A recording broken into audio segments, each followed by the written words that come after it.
Peace be upon you and God's mercy and blessings. Do not imagine or believe that the person in front of you is always honest or really wants your best interest. And do not imagine that what you see with your eyes is the truth. Our story today is a real horror story that will make you ask yourself, are there really things that we do not see, or are we the ones who do not know how to face the truth? The story of a very kind girl, an ordinary girl who could be your sister or daughter. Her life was full of problems, but she was going well until her world literally turned upside down and something abnormal happened to her. Something that does not belong to our world. Something that took her into a world she does not know how to get out of. A world full of inhuman sounds and sights that do not belong to our eyes, and fear. An unnatural fear. What is this that is moving? Is someone trying to open the door, or am I living in an illusion? We do not care about those around you now. Be careful, because our story today is not a true story, but it may be very close to all people. There is more than you can imagine. We will start now, but we warn you. Try not to listen to this story alone. Subscribe to the channel and activate the bell so you do not miss any new stories. Don't forget to like, comment, and share. Let's start today's episode. My name is Basmalah. They call me Boozy. All my life, thank God, I have been working hard. I woke up to find that my mother is my mother and father. My father passed away when I was young. For example, we lived in an old rented apartment in Suez.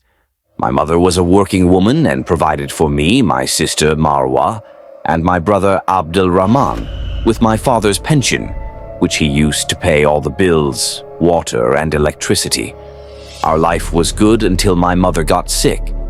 After that, I don't know what happened so quickly, except that our life stopped. My mother got sick and work almost stopped, so I had to work after school. I used to get £50 a day and cover my education expenses, but my sister's expenses were also expensive, even though she worked one day and didn't work the next. And because she worked in a company, she used to get a daily salary for the day she worked, not a monthly salary, meaning that I left school to work. I worked all day instead of half a day. I took £100 instead of £50, so we could cover expenses. I also took home days. I would go to the exam, and that's it. I started working 2 shifts all day. Very hard work. I was 17 at the time. I worked in a big clothes store with 2 floors. This store was never full of customers, so we were on our feet all day, plus the warehouse work. We would bring the bag, which was probably bigger than me and full to the brim, and carry it from the warehouse to the store, open it and hang it up, and go and stack the shoe boxes in the warehouse. I would carry the boxes and bring them and take them away, and on the day when there was no warehouse work, I would stay with the girls in the store to sell. But my main job was the warehouse clerk. We had a girl in the shop named Amal, and they used to say that this girl was bewitched or possessed, meaning that she knew everything about them. For example, you see one of them saying to her, "I made duck and stuffed vegetables yesterday, and you didn't invite me. Don't you know that I love them, my little girl?" This situation happened in front of me, and the girl she was saying this to was making duck and stuffed vegetables. When I asked them how she knew things like that, they said that she was possessed. So the genie who was with her showed her everything. I started talking to her normally, like the rest of the girls who were with us, or most of them. They work until the afternoon and then leave. And she and I used to work until 100, so we became friends. There were also a few girls with us, but they were older than us. They were the cleaners. As I told you, the shop is very big, a very large center on 2 floors. We got very close to each other, and she and I started saying similar things to me. I used to do that at home, for example. One time I found her saying to me, "Where did you get this white blouse, Boosie?" "Which blouse did you get yesterday?" "Yes, what is this?" "How did you know?" The bird said to me. "Yes, where did you get it?" I really like it very much, and she is not here. I will tell you, but seriously. Tell me, how do you know these things? I will tell you, and give me this blouse to go to my friend's engagement. Okay, ma'am. Okay, it's time for a break. I'll tell you, but remember, this is a secret. If you don't know something, don't ask me. I don't want blouses from you. Shame on you, by God, your secret is in a well. Okay, it's lunchtime. We sat down to eat together, and I said to her, "Come on, come tell me." Look, the whole thing is that Mrs. Mokowia sees Jinn and all, and she's the reason I see everything with anyone. She left one of the Jinn with me. What do you mean, Mrs. Mokowia? How do you practice magic? You mean no? They're the only ones. She originally lived in the cemetery with her father when she was little. They lived in a courtyard in the cemetery. Once, a Jinn appeared to her while she was playing after sunset by the cemetery. Since then, she's been seeing him and talking to him. She's been seeing many of them. So, you also see Jinn with you. I see them in dreams, not in reality, but my grandmother sees them in reality. Okay, what do they do with your grandmother? I don't understand what their benefit is. She knows many things like that. She reads cups and palms, and she doesn't disappoint anyone. If someone is sick, they go to her to see him. Okay? The subject of palm reading and cup reading is true. Yes, and not only that. The Jinn have a treatment for diseases, for example. We still don't know the treatment for them. I have a lady who has a Jinn doctor. She treated her son from hepatitis C, and he recovered, but his tests did not show the virus. My mother is diabetic. Do you know how to treat him? I will ask her about you, and if you want to come to me on Friday, I will slap you on the face and you can ask her yourself. Okay, I will tell my mother, and if she agrees, I will come to you. I found out that she is from a nearby area, not far, only a quarter of an hour by car, and I will be with her. I kept thinking about the matter until the holiday came, and I told my mother that I wanted to go to my friend from the factory.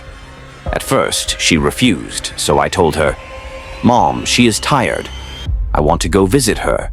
Talk to her on the phone. Let's assume that she has siblings. You have no right to go." Of course, Mom, her siblings don't live with her.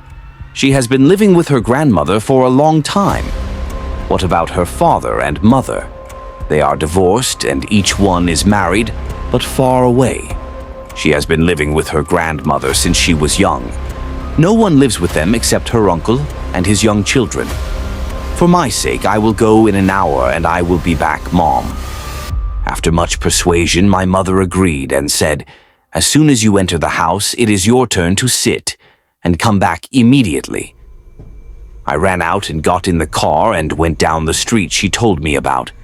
She went out and met me because I don't know the house. When I entered, I was surprised that she was not old, at most 52 years old. I thought she was old. I greeted her and we sat. Amal came in and made me coffee, even though I have no relationship with her, but she told me to drink so that my grandmother can read my cup. I drank the coffee and turned the cup over and said, "Give me your hand so I can see your hand." I gave her my hand and I was very excited. I didn't believe in palm reading or cup reading or these things, but I said I would listen and try. She looked at my hand and laughed and said, "Has anyone read your palm before me?" "No, this is the first time." "Okay, this is good. Your palm is special." "How special? I mean, beautiful." "Praise be to God. Your sustenance is in your foot." I didn't understand. Is it clear to you that my sustenance is in my foot? It's not clear in my life. Honestly, it is in your hand. You find your sustenance, please. You are miserable. Or how do I tell you? Are you an orphan? Yes, your father died. She took the cup and looked at it and smiled and said, "Didn't I tell you that your sustenance is in your foot?" "How do you mean?" "I don't understand."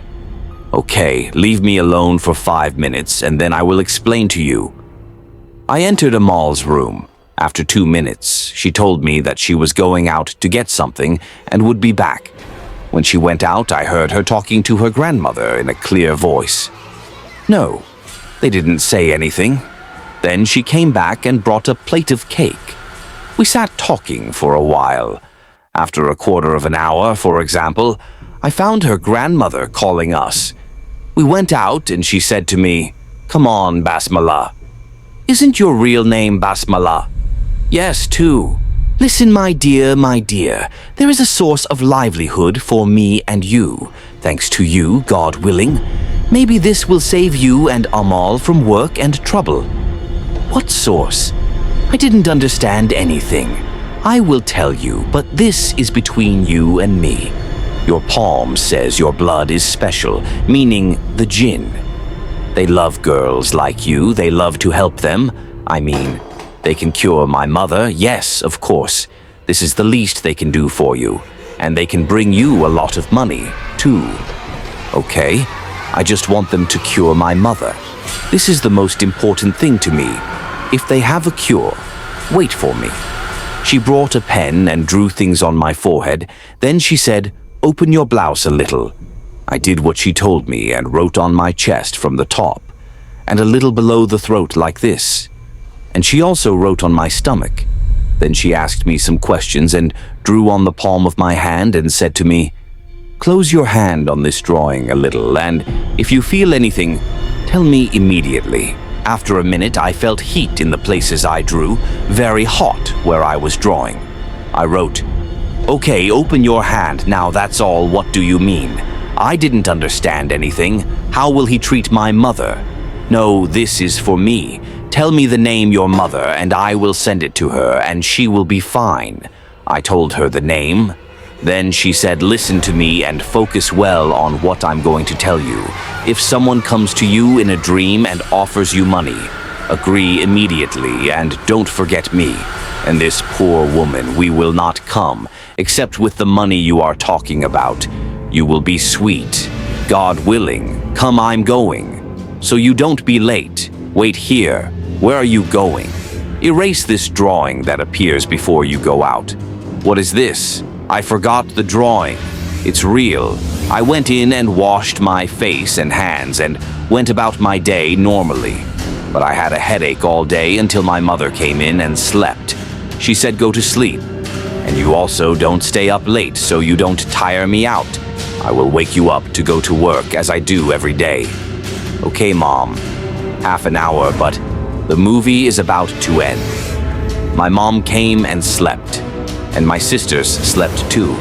I sat watching the movie, but when I went to drink water, I found that my stomach really hurt, and it was doing sounds and movement. I wanted to go back and I felt dizzy. I thought I must have caught a cold in my stomach or something. I got up and made a cup of mint. I said I will drink it to warm my stomach and go to sleep. I stopped making it, and I still feel dizzy. The strange thing is that every little while I feel hot in the places where I wrote or drew the evil of mint and went to sleep, and while I was sleeping, I felt that there was someone in the room. Sleep was really controlling me. I wanted to see who was there, and at the same time I couldn't open my eyes. I was very tired. I was happy in my sleep. And while I was sleeping, I saw a tall and broad-bodied man. He was all muscles, but he was black and his tongue was sticking out. His tongue was thin and long, and his ears were long, and he had a lot of tattoos. His eyes were blue, black, dark blue like this. Not a nice blue. No, this was blue with black, and he had horns. As soon as I saw him, I continued screaming loudly. He came close to me, and at that time I was sleeping on the floor in the dream. I mean, I was on the floor and I could move.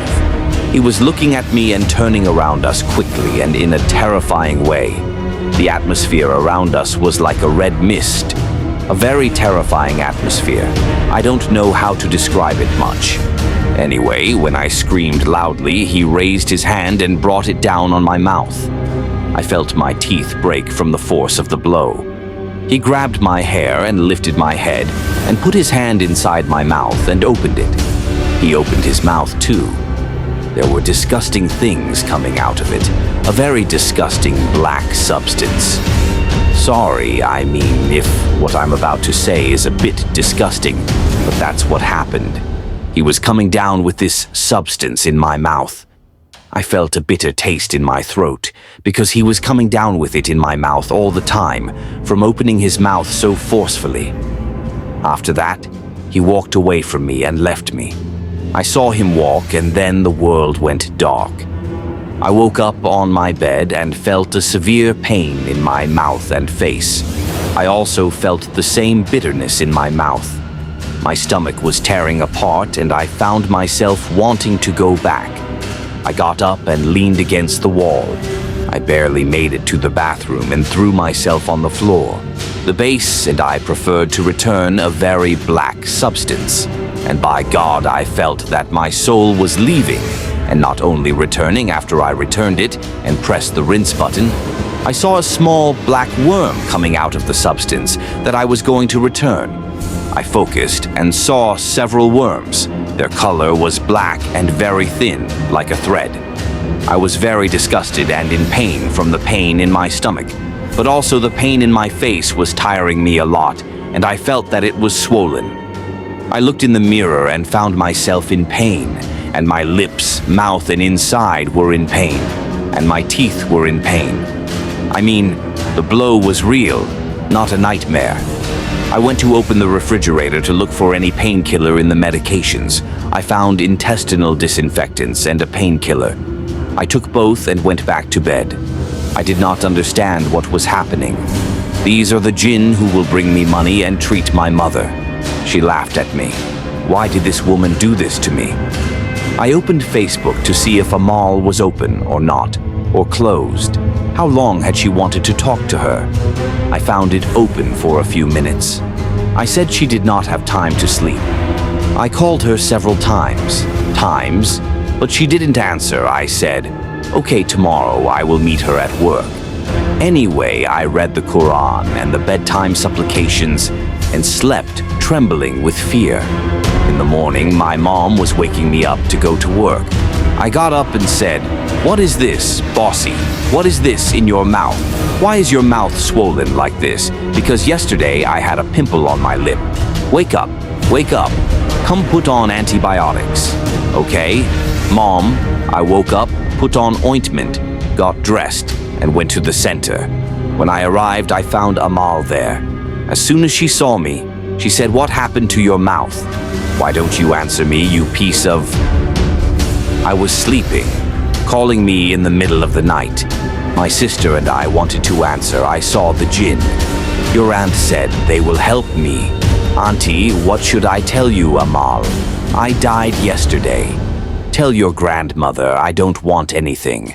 Just leave her alone. Wait until break. We will call her and understand, sister. I have a man I have been dating for years, and he has never hit me like this. What does he do when he comes to you? What does he look like? The one I saw looks really bad. The one I have doesn't look really bad. When he comes to me, I see things like, I know big things. He does bad things. That's all he does to me. Oh my God, your grandmother knows what he does to you. Yes. Why didn't you let him stay away from you? She told me that he protects you and loves you. Leave him alone for a second. Why didn't he give you money and exempt you from work? If he really can bring you money and you can tell him that he loves you, then my blood isn't as special as yours. I was really suffocating and felt that people were laughing at me, and I didn't know what to do. I waited until the time came. He left, and Amal called her grandmother on the phone and told her what happened. She was silent for a while and then said, Okay, I'll see her and then I'll call you. She hung up the phone and said to me, What do I have to tell you? Do you know how to come to her today so she can see you? How can I come? I mean, I'll tell you, come on, let's take an hour off early. Pretend you're tired and I'll tell them I'll see you. Okay, so we'll see how things pan out. An hour before we were supposed to leave, we went to our manager and I pretended to be tired and that Amal was going to go. He agreed that we could leave a little early. We got out and got in the car and went straight to her grandmother. As soon as she saw me, she said, "What happened, my daughter?" I told her everything that had happened to me. "Don't be afraid. He looks a little nervous and angry. When he comes to you, listen to him so he doesn't hit you again. No, I don't want him to come to me. I don't want him to hit me again. I want anything from them. Just get him away from me. You told me. Someone will come to help me and cure my mother, not someone to hit me. What's the matter, dear? I'll open the door for them to come to you, and in order for them to help you, you have to be obedient to them, that is, cooperative. That is, when I open the door, I don't choose a specific person. Anyone who might come to you is the one who came to you. It's a little difficult. If he comes to you, don't make him angry with you, because he's not smart. So, throw him out or he doesn't come to me. Honestly, I know how to open, and that's all. But look, I'll ask who's with me. How do we get him out again and bring someone else to replace him? Well, no. I'll kiss your hand. I don't want anyone else. Just let them go. What do I do? Well, if someone else comes or something like that, keep absolutely quiet. If you see him, keep quiet. Take yourself somewhere in your dream and go with him. Give him something and take from him quietly. Whoever tells you about him, say, okay, and only so that he doesn't hit you until I find a way. I'm far from her. I got up and walked out crying on the way. I don't know what I did to myself. I wanted to yell at her and tell her that since she doesn't know who is coming to me, why would she let anyone come to me in the first place? But I said I would go with her because it's my only hope that she will do it the way she brought it, or the way she says she has it. I got home on time and ate with my mom. The swelling went down a little. Every now and then I would wash it with warm water and put ointment on it.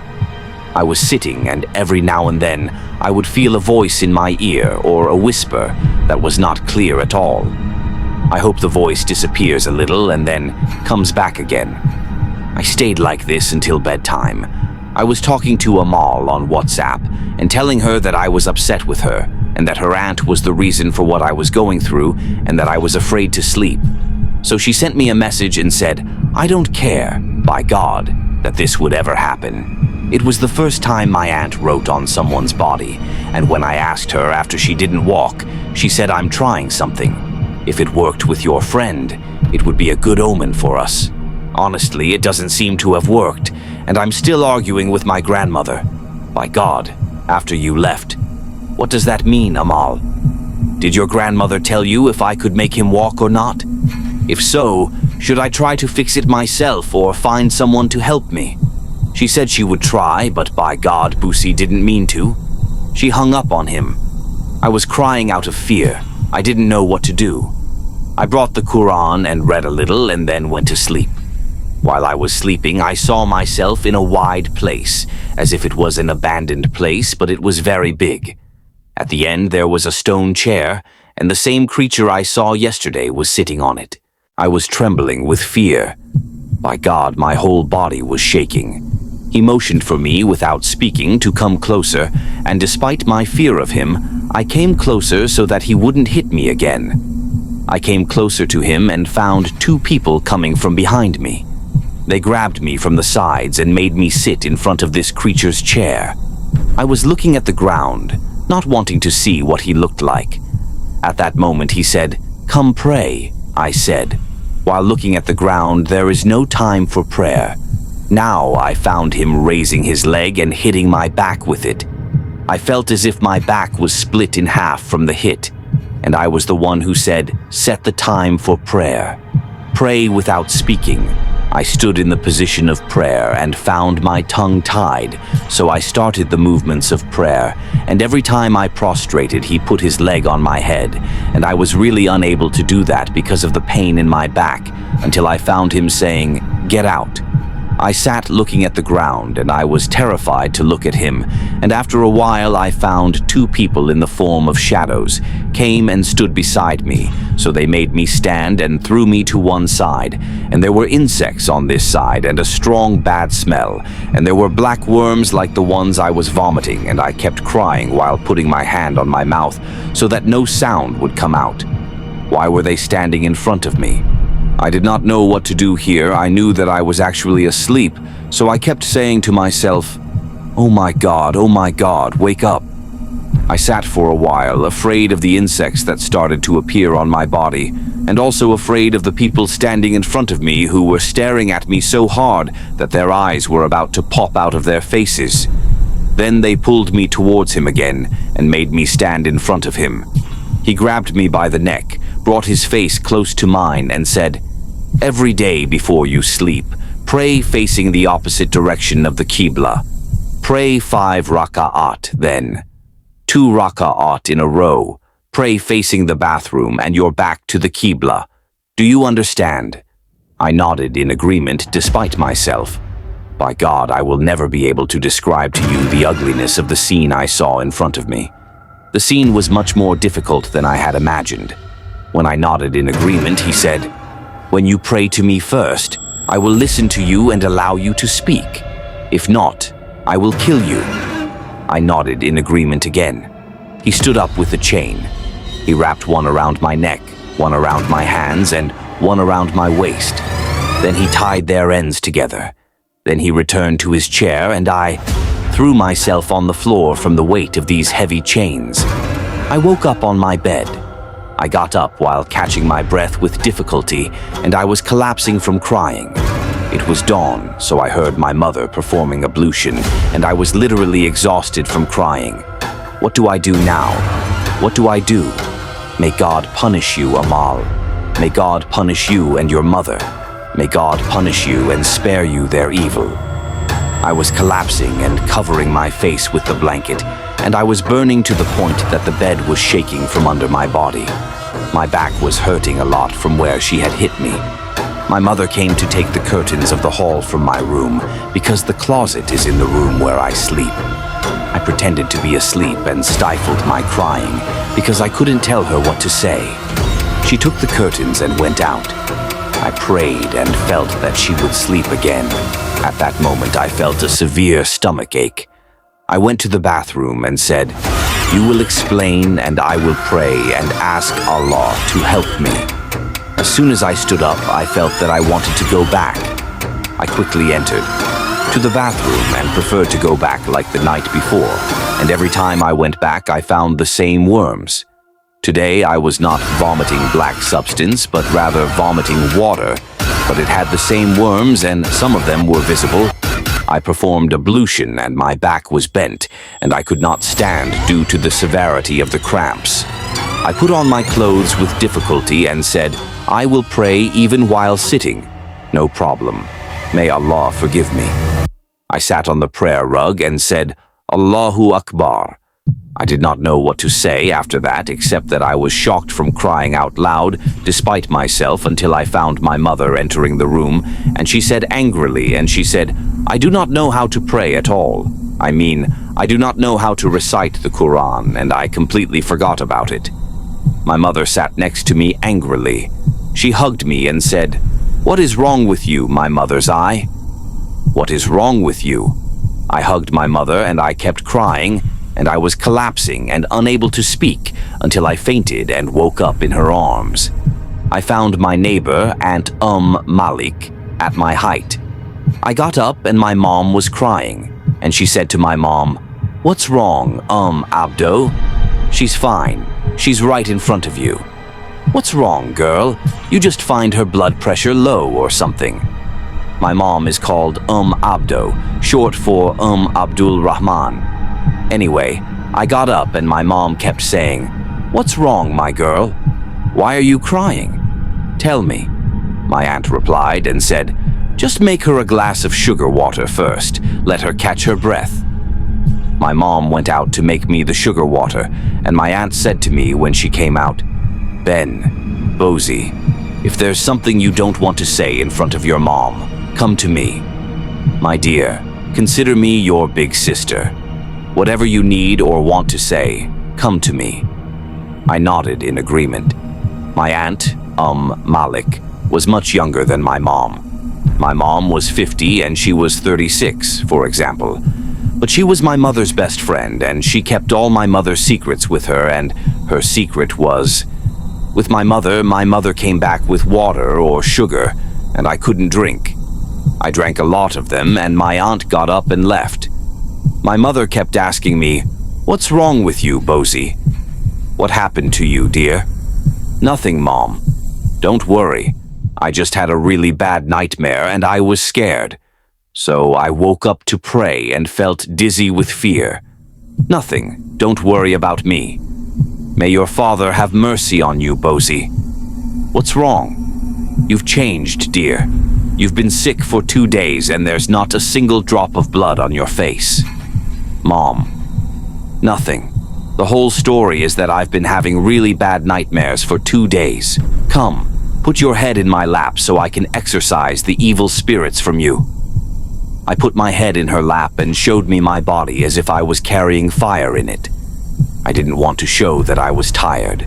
I slept in my mother's lap on the bed, and she held me in her arms and I didn't feel a thing. I woke up in the morning and found out that it was 10 o'clock and I was supposed to be at the store at 8. I went to my mom, the kitchen. I said to her, "What happened, Mom? Why did you leave me sleeping all this time? Don't you have to go to work these 2 days?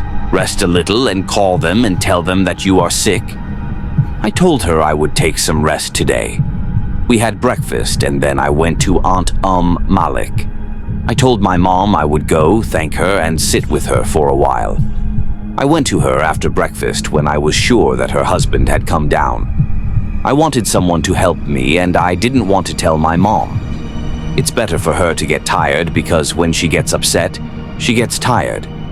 I went and opened the door and said to her, "Welcome to the one who interrupted me. Come in, come in. She is your mom." She made a loud noise that made me jump out of bed. "I'm sorry, you deserve it, my daughter. This is the right of a neighbor over a neighbor." She looked at her son and said, "Take your brother and go play inside the house." He entered and she looked at him and said, "Tell me, I know that there is something wrong with you." So I told her everything that happened and she said, "Believe me, I used to tell your mother that your daughter is stupid and that this is not true. She mixes with people to make them laugh. But I did not know that you are that stupid. What is wrong with you, girl? Who will treat your mother and give you money while you say that your friend works all day and is fine? He helped himself, my sister. I know he is stupid, I swear, but what should I do now? This girl spilled something on you in the cafe. Why did she do this? This was the first time I visited them. She took her phone and called her mother and said that I filled her in with the number. So she hung up and talked to him and told him everything. And in this way, she opened her body to the devils. Writing in "These places are gates," my daughter. She offered me this in exchange for something else. Only God knows what it is. Okay? What should I do now, Uncle Fayez? I need to see her, but I'm traveling now and I'll be back in a few days. I'll come and see her, God willing. But have her read Surat al-Baqarah, and if she can't, at least have her listen to it. Okay, Uncle, but no, you're late. But this girl is fine and very spoiled. God willing, I'll be back in 2 days. She hung up on him and told him to wait for him and be patient with him for another 2 days, or he'll travel to his family in Upper Egypt, and as soon as he gets back, I'll bring him the same surah that day. Why don't you tell my mother? What should I tell her? She was going crazy with fear. But this lady wants a report, Busi. A report, meaning S and Mama will know. Leave me alone and let's focus on you. Read as the Sheikh told you to, and he told you not to pray, as I'm asking you to do. He told you that you've disbelieved even if it broke your bone. Don't pray to him and don't pray facing the opposite direction of the Qibla. Okay, but I'm very scared. Say, oh God, I left her carrying a heavy burden and feeling that this could be the last day of my life if he did this to me and I listened to him. So what if I didn't do what he told me? He'd kill me for sure. That night I told my mother that I was afraid of sleeping, and I wanted her to sleep next to me. When your brother falls asleep, I'll leave him and come to you. I will move your sister next to him and sleep with you. Today I said, okay, I won't sleep until my sisters sleep and my mother comes next to me. But I said, I will go in and read Surat al-Baqarah until they sleep. I went in and sat on the bed. I brought the Quran, and as soon as I opened it, I found my eyes closing on their own. I slept with the Quran in my hand. Someone gave me an anesthetic. I slept and found myself in a prison, chained as he had bound me from my neck, hands, and feet. In front of me was an iron door, and the room I was in was very small, barely enough for one person. I said, okay, this time this is definitely the end, and he will not leave me alone. I remained resigned to this situation until I found the door open, and I found myself being dragged on the ground by the chains I was bound with, someone pulling me from afar. I entered the place, and it was like a very narrow alley. I found two women with a carabiner, and I was tied up as I was, and they came down on me and beat me. I swear to God, I cannot describe it to you with a pen, especially since you are tied up and you do not even know how to scream. The tears were falling silently while I was being beaten until I felt something very heavy on my head, and when I felt it, the intensity of the beating began to decrease little by little until I woke up and found my mother's hands on my head, and they were wringing. I got up and screamed. My sisters screamed that I had just fallen asleep. I was scared and said, no, there is something wrong. What is wrong, my daughter? Why are you screaming like this? There is fire in my body, fire. I continued to examine my hands and feet, and there were very red beating marks. My mother looked and said, what is wrong with your body after all this torture? I did not feel myself until I entered a really intense, hysterical screaming fit. I continued screaming until I felt that my vocal cords had been severed, and my mother was hugging me and saying, calm down, my love. My sisters woke up crying and terrified by the scene in front of them and screaming. But there was no knocking, and we found the door being knocked on very loudly. My brother ran and opened it. Aunt Malik and our neighbor were downstairs. They heard the screaming and came out to see what happened. They entered the room and I stopped screaming, and when I stopped I felt my body shaking, and I felt dizzy, and my mother fainted too. She fainted from fear. They woke me up first and sat down and ran in front of me so that I would not see my mother until Aunt Malik woke her up, and I heard her say, get up, Abdo, your daughter is fine, don't be afraid, by God. She sat my mother down and brought her medicine. I was in another world, completely lost and unable to bear the pain. As soon as my mother woke up, Malik said to him after our other neighbor came down, look at her body is torn apart. What is this doing to her? She needs a shake. Help me with my sister's shake. At that time, the sheikh had to tell my mother so that she would understand what was happening. My mother kept crying and saying, this is a family, and she has not yet woken up. Malik, I am the one who wronged her. I am the one who came to her and carried her to them tomorrow. I am the reason, but by God it was against my will, my sister. The disease defeated me, my sister, and I found myself unable to carry her alone. She told me to do it and carry her with me. I and Malik agreed. We were crying, and my mother's words broke my heart. She brought ointment and kept rubbing it on my body and kissing my hand. My body was limp, and I couldn't speak. My mother kept hugging me and saying, why didn't you tell me, Dad? Why didn't you tell me, my heart? My mother told you God alone is the healer. He, my daughter, is the one who enters the body and leaves. He doesn't leave. My kiss, the Jinn won't work. My daughter. Malik kept calming my mother and saying, "Have mercy on yourself, Abdo. If you fall among them, who will you leave behind, my sister? Calm down, and God willing, this is an orphaned family. Why would you do this to them?" "We don't have anyone, Malik." The girl was tired from the apartment and said, "I will get money from the Jinn." They laughed at her. "May God have mercy on my sister. It's better than anyone else.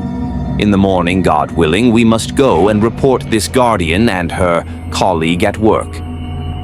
Malik spent the whole night reading the Quran over my head. Every time I close my eyes, I see him from afar, angry, wanting to kill me. Every now and then, I gasp in my sleep and wake up terrified. In the morning, my mother woke me up and took me to the hospital. I was leaning on Malik. My mother's legs couldn't take it from the anger. The doctor looked at my body and said, "These are the signs of beating, blue and bruised. Who beat you like this?" "No one beat me." The doctor put me on an IV so we wouldn't leave the hospital. He went and filed a report and called the police. He kept finishing 1-4 and putting another in until the officer came and we told him that Anyway, we went to him, told him everything that happened. He took their address and Amal's phone number and left. The doctor prescribed me some medication and I left, and the officer went to them. A week passed, and during that week, everyone who hadn't taken anything came back, and the black worms that came out with the vomit were increasing. I couldn't sleep unless my mother tied my head and tied 2 small Qurans to my head and played Surat al-Baqarah. I found out that this woman threatened my mother that if she didn't drop the report, she would file a theft report against me, and they would bring me in and I would spend the night in detention, and there would be one report after another. But my mother took the messages between me and Amal, in which she confessed against her mother, and showed them to the officer and told him that she was threatening to file another report. The officer said, "Don't drop the report. I will stand by you." I remained exhausted until my mother and Malik brought the sheikh, who was a relative of Malik, and when he saw me, he said, "Sorry guys, I swear I was forced. As for the delay, I had a very difficult case. A man was about to commit suicide. The one who wanted to kill him made him commit suicide, and if I had left him, he would have died by now." When he found them tying small copies of the Quran to my head, he said, "Take off what you did, Sheikh. She doesn't know how to sleep except that. Take it off, lady. What's on her head? Seek help from Allah. Come on, let's recite Al-Fatiha." He untied the tie and asked my mother for water. He sat on the floor and sat for about an hour reciting over the water. His voice was like fire in my head. Then he lowered me to the ground beside him and said, "Come, drink some of this water." He filled the cup and gave it to me. I poured it out like bitter patience. I couldn't drink it. I took it and sat down again, and he said, "Yes, that's good, Bismillah. Fill me with more water. Come, drink." No, I can't. "No, you have to drink this water that washes the magic out of your stomach so that no one else can come back to you. Be patient. I mean, this water or the whip." I drank another pill and went to vomit it again a lot, and the vomit was still full of worms. I kept drinking and vomiting until clean white water came out. Then the sheikh said, "Okay, we washed the stomach and calmed down a lot. Now let's continue with the recitation." My whole body was shaking and I couldn't sit. My mother told him, "Bring me a pillow to put my head on." I sat on the ground and he covered me and started reciting the Quran over me. I found myself suffocating and my ears were whistling a lot, and I kept coughing a lot. After that, I slept or fainted. When I woke up, I saw that I was standing on a bridge and standing in front of my father. May God have mercy on him. He was pointing his finger to my head as a sign of monotheism. I got up and said, "There is no God but God. There is no God but God. Muhammad is the messenger of God." My mother was sitting next to me, and Malik and the sheikh were not present. I asked her what happened. "The sheikh stopped reciting over you. He comes and reads to you for an hour while you squirm and make strange movements with your hands, but no one speaks for you. The sheikh says to him, 'I don't expect you to talk to me. I will finish you off anyway.' Well, what about before or after? He said he would come to you again tomorrow. The next day, the sheikh came to me and read to me. For the rest of that week, he came to me and read to me every day after dinner, and my body was aching and suffering from his recitation. I lost my temper, but he refused to walk. But I got much better during this period, thank God, and I started sleeping and eating, and no one hit me. Sometimes I had nightmares, and I got tired from listening to the Quran. The sheikh said, 'Look, Basmalah, when this lady opened the paths of your body, she handed you over to the one you were seeing. That is, she introduced you to him, but not to him alone. This opened the paths of the body. The Jinn generally come to you and inhabit your body very easily, and you attract any of them as well. Now, he no longer controls you as before, but if he gets the chance, he will come to you.' Again I tried, 'How do you take advantage of this opportunity? What do I do so that this does not happen to me again?' He took out a rosary from his pocket and gave it to me and said, 'We must strengthen the body's immunity. Take this rosary, at least 1,000 rosaries a day, and diversify every 100 with a rosary, and do it throughout the day. And the last time is right before bed, and read Surat al-Baqarah, God willing, 2 pages of it before bed. There is nothing simpler than this. And do you pray or not? Frankly, I will cut it off, Sheikh.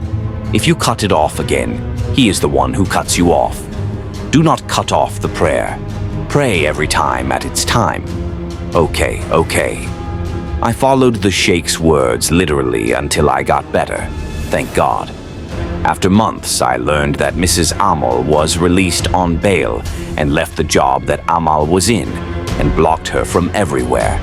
I worked in another place that was more comfortable, thank God, and the people were good, but for work it took most of the day and I would come back tired. I started sleeping a little. I would swim and sit for days without swimming. One day I would read something from the Quran, and 10 days I wouldn't read. I started having nightmares again, especially when this woman went out. After everything, she went back to shopping. What happened after she went out was a few days. I was asleep and I was still between sleeping and waking up. This is how I looked at the closet to see something like a ghost moving quickly. I didn't get up and turned on the light. I didn't find it. He said, maybe his house is my house, or maybe the shade of the curtain, anything. I slept and saw myself standing in the bathroom, but it was a very dirty bathroom with a bad smell. I saw someone coming out of the wall and smiling. He didn't look ugly, but he didn't look human. He stood in front of me and I was scared and looked for the door, but the bathroom didn't have a door. I found him saying, "What's wrong with you? Are you scared? Where is the bathroom door? I'll open it for you. Open it, please. I want to go out. Hug me." I found the wall open and we went out from there. I found magic and snakes. He and the pigeons are circling around me. "What do you want from me? Do you want to be with us?" Here, where? "In the desert. Are you from the Jinn? What do you want from me?" I found snakes approaching me and I was throwing sand at them to keep them away from me. I had nothing to defend myself with. I found the man who was standing turned into a ghost and wrapped himself around my body and became like a snake. After that, I found all the snakes on the ground coming out of my body. I kept screaming until my voice could not come out. I stayed like that for some time and found myself inside the bathroom in front of the mirror. I saw him standing behind me. "You are mine from now on." I shook my head in refusal. He kept pulling my hair, and my hair was falling out in his hand while he was laughing. I woke up from my sleep intending to call the sheikh and tell him everything that had happened, but I said I would call him after work. I went in, performed ablution, prayed, and went to get dressed to go out to work. While I was dreaming, I noticed that my hair was falling out. I said, "This is normal hair loss, it happens." I went to work and forgot to talk to the sheikh, but my condition improved before I went to sleep. In the days that followed, I noticed that my hair was falling out like crazy, even the bottom. There was something about this dream. He was pulling my hair and it was falling out in his hand. I called the sheikh and told him about the dream. "Did you stop the treatment program I did for you?" I was a bit distracted. "Come to me after dinner tomorrow." Well, I went to sleep. That night I saw a scene I will never forget. I saw a big tired man on top of the genie that I used to see before, the genie that was hitting me first. As soon as I saw him, he turned around as if he was going to stand up, and my saliva dried up, but he was in a place a little far from me. Then the tired man on his head turned into a shadow and stood in front of him. Then he turned into the shape of the man I saw in the bathroom. He got down in front of the other one like this and raised his head again. I ran away from them every time I felt that I found a different place. I would find them again. But with you, they were in front of me from afar. The next day, I went to the sheikh, as he asked me to, and I told him, "Professor Basmalah, I told you that your body is open to them, and the only thing that will prevent you from it is remembrance, the Quran and prayer. Otherwise, they will reach you." He did not know how to return on his own. He sent someone to bring you to him. Why is he trying to control you? If you succeed, you will find that the other one came to you and the scenario will be repeated. I warn you, so stick to it until your body builds good immunity and they will get tired of you too. Because of that, and since then, thank God, I have been committed to the sheikh's words. In fact, there is nothing in this whole world that can terrify me more than the creature that used to come to me at the beginning. I am really exhausted and very tired, and I fight. If I do not protect myself well one day, I will be beaten and humiliated. The last thing that happened to me was that I saw a woman while I was between sleeping and waking up. A woman standing like this in front of my bed. I looked at her in terror and blinked and found that she had hit me in both eyes. My eyes were frozen, red and very swollen. A month ago, my life has become a mess. During the day, I am tired from work, and at night, I am tired as well, but I am tired from the Jinn. I ask you to pray for me and my mother for recovery. I am psychologically exhausted, and I always cry alone. When I go to sleep, I cry again from fear, again from pain, and again from the feeling that I am wronged or that I am very tired from work, but I cannot sit so as not to burden my mother who is already tired. But God is great and very beautiful. I feel that no matter how tired and oppressed I am, He sends me great joy from Him. Praise be to God, our relationship with my grandfather was completely non-existent. He and my uncle started taking us with them, and sometimes they would send us money or bring us clothes. My grandfather said that he was carrying my dowry money and even my little sister's dowry as well. Praise be to God, since then my mother's psychological state has improved a little because she was carrying it alone. May God reward them well for us.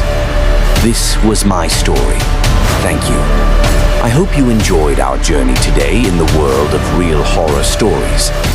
In the end, I would like to thank everyone who accompanied us in the video until this moment.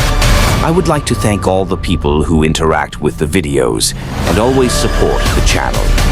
Do not forget to subscribe to the channel and activate the notification bell so that you do not miss new stories. Also, do not forget to like, comment, and share, my dear listeners. Today's story is over, but our stories will not end as long as we are together. Wait for me in a new video. Peace be upon you.